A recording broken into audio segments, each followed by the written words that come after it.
to Let's Talk About It. And today's episode is kind of an impromptu one because it's a conversation that I really want to have, and I just had to get it off my chest. And it has to do with the passing of Chadwick Boseman. You guys don't understand how the news has really been affecting my mood all day. And that's why I felt like I had to just make this video, and maybe it will help me just feel better. I want to start by talking about just my love for Marvel. I have loved Marvel ever since the first ever Iron Man movie in 2008. I was fresh from Ghana, so to see this whole thing with superheroes really directed well, and just some good quality picture with superheroes made me excited. So off rip, I loved Marvel. I always knew about DC, not always, but I knew about DC, but I never really liked it because I felt like DC just was not all the way realistic for me. Some of the superheroes and the way they would react to certain things was just this is just so movie there's nothing real about it. But I loved how Marvel was really real and honest with your character. Tony Stark could be anybody, bro. Tony Stark could be anybody. He was relatable in many ways, and that's just what started my love for Marvel. I never read comic books before Marvel or anything like that. I was never interested in none of that. But Marvel and the Avengers really opened the way for me. I feel like Marvel and Avengers really helped me step into the whole comic book life, and I just love it. After watching Marvel for so long, I finally began to feel like none of the women roles in Marvel were women of color. The one thing I liked about DC was actually the fact that Storm was black. With Marvel, I didn't have anybody that represented me, so that always kind of didn't sit well with me. So when Black Panther first came out, it was huge for all black people and me, especially being African, because they're not just talking about the rise of black people here. The Black Panther came from Wakanda. Wakanda, a place that's run and built by just blacks. I don't know if I should say blacks or Wakandans or Africans, so I'm gonna just say Wakandans, and y'all will know what I mean by Wakandans. But Wakanda was a place built by Wakandans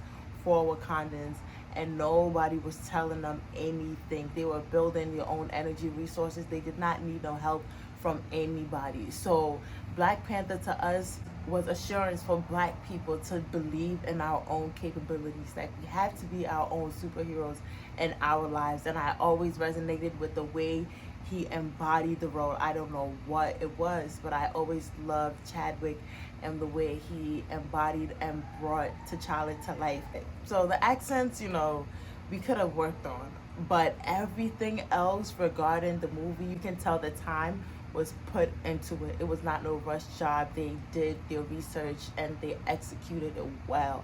I'm actually about to watch Black Panther after this video because now I'm getting in my bag, y'all.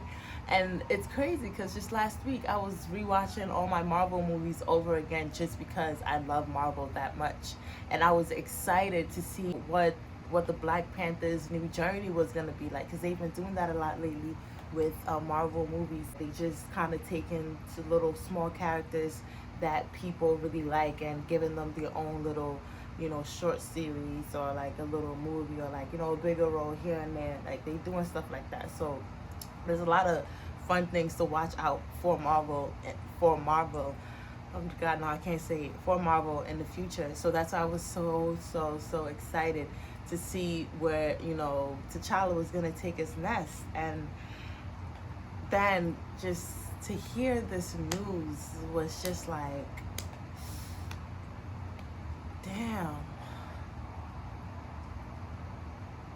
The first thing I thought of was, wait, when was the Black Panther introduced? In 2018.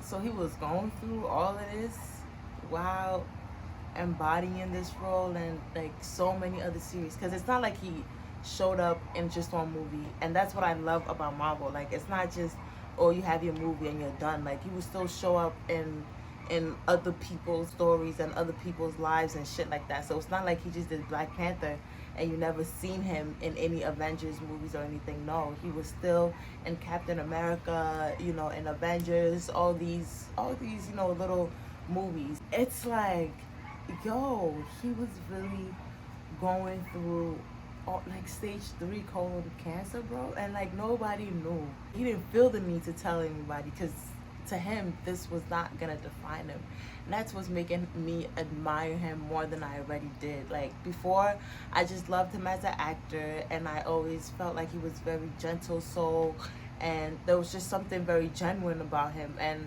I would always say that he had a tired look in his eyes, but what I thought it was just, you know, him as a person. He just seemed like a calm, respectful being, you know, not too rah rah rah, you know, just very calm. So I never really thought twice about it. So now to hear that he was fighting stage 3 colon cancer, which actually developed to stage 5, it's just like, damn, bro.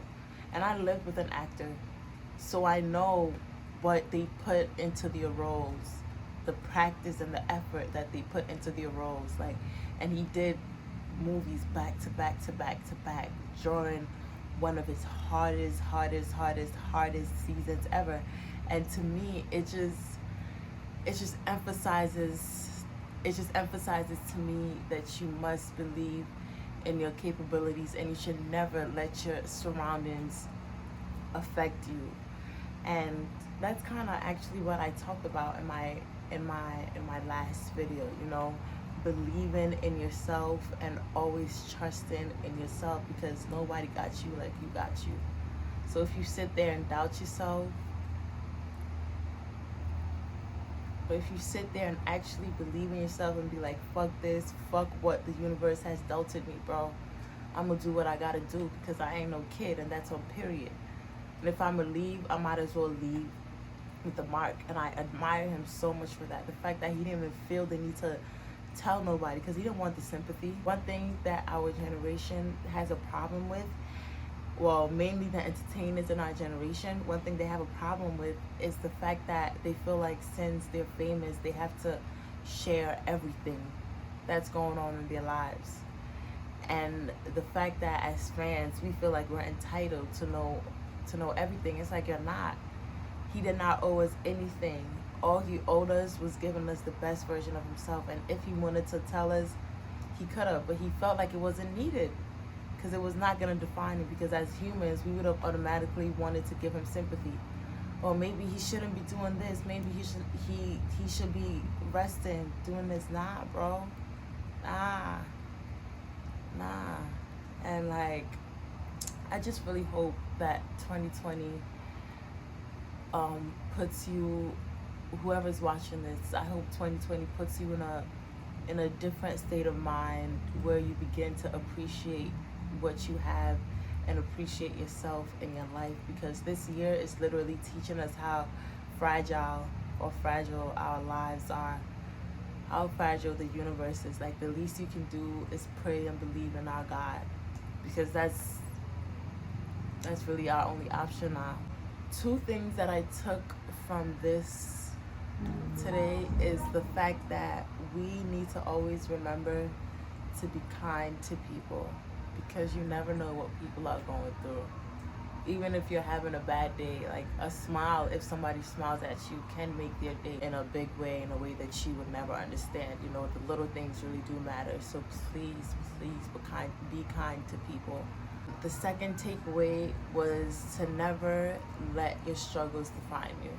And that's one thing I pride myself in always practicing. Not ever let whatever predicament you're going through right now define you, because you are the master of your destiny. And that's what we have to understand, the fact that we are the masters of our own destiny. So if you say that you're gonna rise out of whatever you're in, you're gonna rise out of it. And I just hope that, again, we continue to love each other and appreciate each other, because life is so fragile. Be kind to one another, and do not let your struggles define you, because you are way bigger than that, and God has better, bigger plans for you and your life. Thank you guys, and let's continue to, yeah, like I don't even feel like telling y'all to watch the next video or anything like that, because bro, like I'm not happy right now talking about this. I'm not at all.